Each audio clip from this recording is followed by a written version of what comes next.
Hey guys, Assalamualaikum, नमस्ते, सत श्री अकाल, welcome to YouTube channel Khadija Mehran reaction. It's me your host Khadija Waseem और मेरे साथ हैं मेहराना से।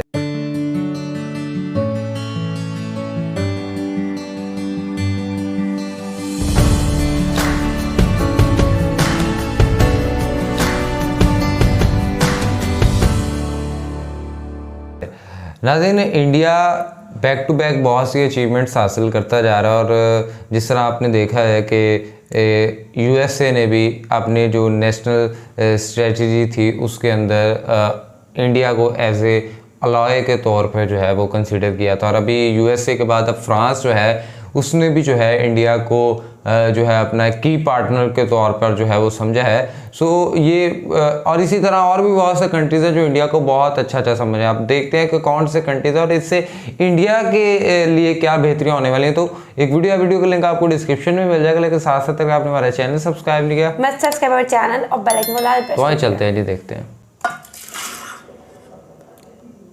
नमस्कार, प्रशांत धवन। नाउ हाल ही में एक बहुत ही इंटरेस्टिंग डेवलपमेंट हुई है। यूएसए के बाद फ्रांस ने भी ऑफिशियली मेंशन किया है इंडिया को अपने देश की रणनीति में, और यहां पर आप देख पाओगे फ्रांस का जो नेशनल स्ट्रेटेजिक रिव्यू है इसमें उन्होंने ऑफिशियली मेंशन किया है भारत को एज ए की पार्टनर, बहुत इंपॉर्टेंट पार्टनर जो स्टेबलाइज करने में हेल्प करेगा इंडो पैसिफिक रीजन को। इससे पहले आपको याद होगा मैं वीडियो बना चुका हूं कि यूएस ने भी इंडिया को एक एलाई मतलब मित्र मुल्क कहा था अपने नेशनल सिक्योरिटी स्ट्रेटजी के डॉक्यूमेंट में। अजीब बात यह है वैसे कि चाहे फ्रांस हो या फिर जापान या फिर यूएस, ये सब लोग इंडिया को मेंशन करते हैं अपने स्ट्रेटेजिक डॉक्यूमेंट्स में, मिलिट्री के डॉक्यूमेंट्स में, मगर इंडिया ऐसा कोई स्ट्रेटेजिक रिव्यू वगैरह पब्लिश ही नहीं करता। तो हमें कभी पता लगेगा नहीं कि हम किसको अपना एलाई मानते हैं और बेसिकली सरकार का ओपिनियन क्या है यूएसए, फ्रांस या फिर जापान को लेकर। तो इस वीडियो में मैं आपको बताऊंगा कि फ्रांस का जो ये बहुत ही इंपॉर्टेंट नेशनल स्ट्रेटेजिक रिव्यू है इसके अंदर फ्रांस किस तरीके से अपने मिलिट्री गोल्स को आगे लेके जाएगा, फ्रांस के मिलिट्री गोल्स है क्या, कौन से इश्यूज हैं जो फ्रांस को चिंता देते हैं, और फ्रांस की इतनी इंपॉर्टेंट भूमिका क्यों है यूरोपियन यूनियन में चाइना को दूर रखने के लिए। बहुत कुछ यहाँ पे आपको जानने को मिलेगा, मगर सबसे पहले ये जान लो कि जिस डॉक्यूमेंट की हम यहाँ पर बात कर रहे हैं ना, इसका इम्पैक्ट सिर्फ इसी साल नहीं है या फिर 2023 में नहीं होगा। ये एक ऐसा डॉक्यूमेंट है जो फ्रांस की जो रणनीति है इसको गाइड करने वाला है 2024 से लेकर 2030 तक। फ्रांस का डिफेंस बजट कितना होगा, फ्रांस किस कंट्री के साथ युद्धाभ्यास कितना करेगा, कौन सा कंट्री फ्रांस के लिए मिलिटरीली बहुत ज्यादा इंपॉर्टेंट है, ये सारी बातें इस डॉक्यूमेंट में आपको मिल जाएगी। और बाय द वे आप अगर गूगल करोगे ना तो ये डॉक्यूमेंट आराम से आपको इंग्लिश और फ्रेंच में मिल जाएगा ऑनलाइन। और इस डॉक्यूमेंट में सबसे पहले तो फ्रांस ने यह कहा है कि न्यूक्लियर मिसाइल्स, न्यूक्लियर वॉरहेड बहुत इंपॉर्टेंट है। यूक्रेन वॉर से अगर फ्रांस ने एक लेसन लिया है तो यह है कि आज भी हम वॉर से दूर नहीं है, वॉर कभी भी स्टार्ट हो सकती है। तो वॉर को अवॉइड करने के लिए बहुत ही इंपॉर्टेंट है कि फ्रांस के पास क्रेडिबल न्यूक्लियर डेटरेंट हो, मतलब कि सामने वाले देश को फ्रांस कैटेगोरिकली बोल पाए कि अगर आप हम पे अटैक करेंगे तो हम न्यूक्लियर वेपन से जवाब देंगे। और फ्रांस की ये स्टेटमेंट मैटर इसलिए करती है क्योंकि पूरे यूरोपियन यूनियन में आज के समय सिर्फ अकेला फ्रांस देश आपको मिलेगा जिसके पास न्यूक्लियर वेपन्स है। ऑफ कोर्स यहाँ पे आप कह सकते हैं वेट, यूके के पास भी तो है न्यूक्लियर वेपन्स, मगर यूके यूरोपियन यूनियन का मेंबर नहीं है। यूके वैसे यूरोप एज ए कॉन्टिनेंट इसका पार्ट है, मगर आप सोच कर देखो तो ये जो बहुत बड़ा लैंडमास है जो अपने आप में एक बहुत ही बड़ी बॉर्डर शेयर करता है यूक्रेन रशिया के साथ, इनको बहुत चिंता होती होगी कि कल को अगर मान लीजिए जो ये यूक्रेन रशिया की वॉर है ये आगे अगर फैल जाती है तो इन सब कंट्रीज पे क्या इंपैक्ट होगा। तो फ्रांस का ये कह देना कि न्यूक्लियर वेपन्स इनके लिए बहुत इंपॉर्टेंट है और ज्यादा न्यूक्लियर मिसाइल्स अब फ्रांस डिप्लॉय करके रखेगा, ये बाकी कंट्रीज के लिए भी मैटर करता है क्योंकि ये सब कंट्रीज भी सेफ फील करेगी अगर फ्रांस के न्यूक्लियर वेपन्स हमेशा रेडी रहते हैं। और फिर देखो फ्रांस ने यहाँ पर इंफॉर्मेशन वॉरफेयर का बहुत मेंशन किया है। मैं आपको पहले बता चुका हूँ इंफॉर्मेशन वॉरफेयर बहुत इंपॉर्टेंट है। आप सोशल मीडिया पे कौन सा डेटा रिलीज करते हो, आप किस तरीके से अपनी कंट्री की जो पिक्चर है ये दिखाते हो दुनिया के सामने, ये मैटर करता है। और फ्रांस ने यहाँ पर ये कहा है कि जो इंफॉर्मेशन मैनिपुलेशन की जाती है कई देशों द्वारा, फॉर एग्जांपल चाइना को आप अगर देखो तो चाइना इंफॉर्मेशन मैनिपुलेशन इस हद तक करता है कि कई बड़े इकोनॉमिस्ट एक्चुअली चाइना की जो जीडीपी के नंबर्स हैं उसको मानते ही नहीं। रिसेंटली यूएसए की यूनिवर्सिटी में एक स्टडी हुई इसको लेकर और कई वहां पे प्रोमिनेंट इकोनॉमिस्ट ने ये कहा कि पॉसिबिलिटी है कि चाइना जितनी अपनी इकोनॉमी बताता है कि इनकी इकोनॉमी हो गई है 10 ट्रिलियन के ऊपर वगैरह, जितना चाइना ये नंबर कोट करता है, रियलिटी में मोस्ट प्रोबेबली चाइना की इकोनॉमी इसके आधी या फिर 40 या फिर 50% हो सकती है। इसके बारे में पूरा एक रिसर्च पेपर पब्लिश किया गया था।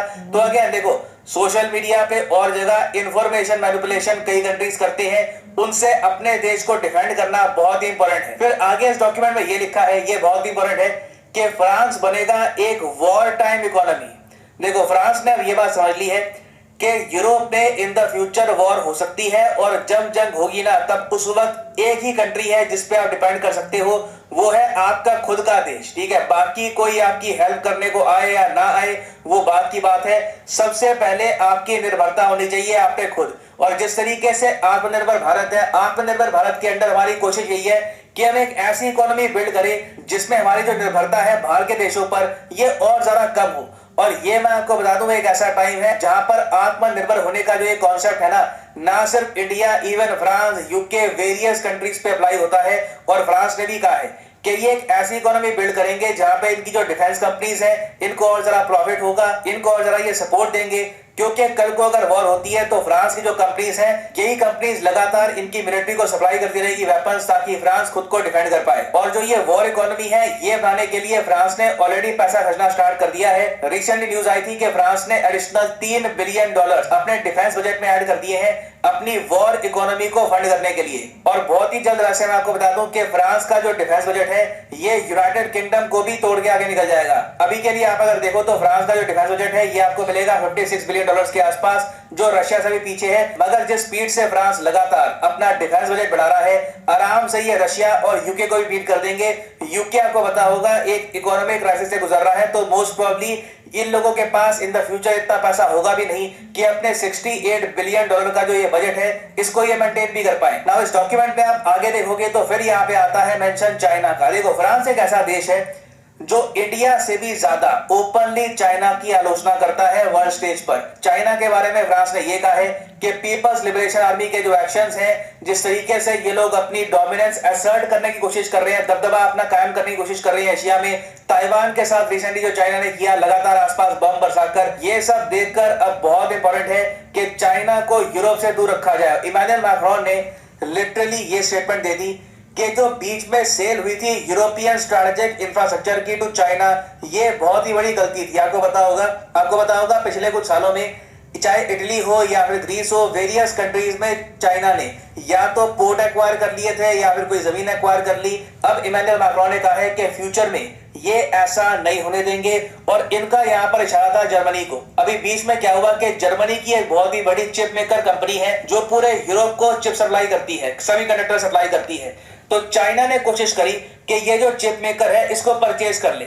जर्मनी एक बार को तैयार हो गया ना, क्योंकि काफी मैं कहूंगा प्रॉफिटेबल डील थी जर्मनी के लिए। मगर लास्ट मोमेंट पर फ्रांस की आपत्ति के बाद जर्मनी लाइन में आ गया और जर्मनी ने ब्लॉक कर दिया चाइना का take over in not just 1 2 chip makers over security concerns. यहाँ पे आप देख पाओगे ग्लोबल टाइम्स का आर्टिकल है, Germany stops Chinese chip firms acquisition bid. और ये सब करने में फ्रांस और उसके अलावा ब्रिटेन, इन दो देशों का क्रिटिकल रोल था। तो आप कह सकते हैं इमैनुअल मैक्रोन खुद को पोजीशन कर रहे हैं as defender of Europe, European Union. At least आप कह सकते हैं कि यूरोपियन यूनियन में चाइना का प्रभाव तब तक नहीं बढ़ पाएगा जब तक इमैनुअल मैक्रोन पावर में रहेंगे। फिर ये आते हैं भारत पर। भारत के बारे में मेंशन करते हैं कि भारत एक की पार्टनर है इनका, और इंडो पैसिफिक रीजन में अगर स्थिरता मेंटेन करके रखनी है तो इंडिया, ऑस्ट्रेलिया, जापान, उसके अलावा इंडोनेशिया, सिंगापुर, इन सब कंट्रीज के साथ फ्रांस की जो पार्टनरशिप है ये बहुत ही इंपॉर्टेंट है। अभी रिसेंटली आपने सुना होगा कि इंडिया और फ्रांस ने जो साउथ वेस्ट इंडियन ओशन का पार्ट है, यहाँ पर जॉइंट सर्वेलेंस भी करी थी कंडक्ट। यहाँ पे आप देख पाओगे, वैसे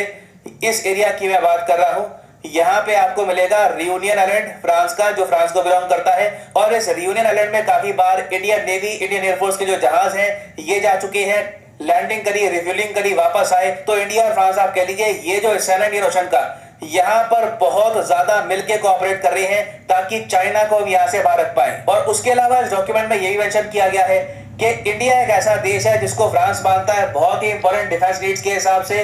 भविष्य में पॉसिबिलिटी है कि इंडिया और फ्रांस मिलकर वेपन्स भी खुद मैन्युफैक्चर करें, मिलकर डेवलप करें। और एटलीस्ट 2024 से लेकर 2030 तक आप देखोगे कि फ्रांस की जो सिंसियरिटी है, जो कमिटमेंट है टुवर्ड्स इंडिया, ये कम नहीं होने वाली, ये उल्टा लगातार बढ़ती ही रहेगी। नाउ फाइनली मैं आपसे यहाँ पे क्वेश्चन पूछूंगा जिसका आंसर आप सब लोग करोगे कमेंट सेक्शन में। क्वेश्चन यहाँ पर ये है कि जो 53rd इंटरनेशनल फिल्म फेस्टिवल इस वक्त हो रहा है गोवा में, यहाँ पर कंट्री ऑफ फोकस इस बार कौन सा है? ये है यहाँ पे आपकी ऑप्शन, फ्रांस, जापान, ऑस्ट्रेलिया या फिर यूएसए। कमेंट सेक्शन में करिए उत्तर। सही आंसर मैं आपको दूंगा नहीं क्योंकि बहुत ही इजी क्वेश्चन है। जो लोग सही आंसर करेंगे उनकी कमेंट को मैं हार्ट दे दूंगा ताकि बाकी लोग समझ पाए कि सही आंसर क्या है। और फाइनली यहाँ पर मैं क्या कहती हैं दीजिए आप? इसे देख के पता लगता है कि जब आपकी लॉन्ग टर्म प्लानिंग्स होती हैं ना, हमेशा फ्रूटफुल होती हैं। ऑब्वियसली जब इंडिया ने ये इनिशिएटिव लिया होगा कि हम डिफेंस, अपनी मार्केट डिफेंस की बनाते हैं, तो उन्होंने तो ये इनिशिएटिव लिया होगा कि हम भी एक मार्केट बनाते हैं जिसमें हम एक्सपोर्ट करेंगे। ऑब्वियसली वो स्टेप 1 महीने में नहीं होगा, 1 साल में नहीं होगा, उसके पीछे उनकी बहुत बड़ी मेहनत होगी, वो बहुत पीछे का उनका एक विजन होगा। तो इसीलिए तो कह रहे हैं जब आप बेबी स्टेप्स लेके चलते हो ना, तो आपको पता होता है कि ये स्टेप्स आपको आगे जाकर कितना फ्रूटफुल दे रहे हैं। और वही है इस सूरत में कि अमेरिका कहता है तो वो कहता है हमारा लाया है, ये फ्रांस है तो वो कहता है हमारा की पार्टनर है। ऐसे ऐसे कोई आपसे पर्सनल ताल्लुकात में नहीं कहता।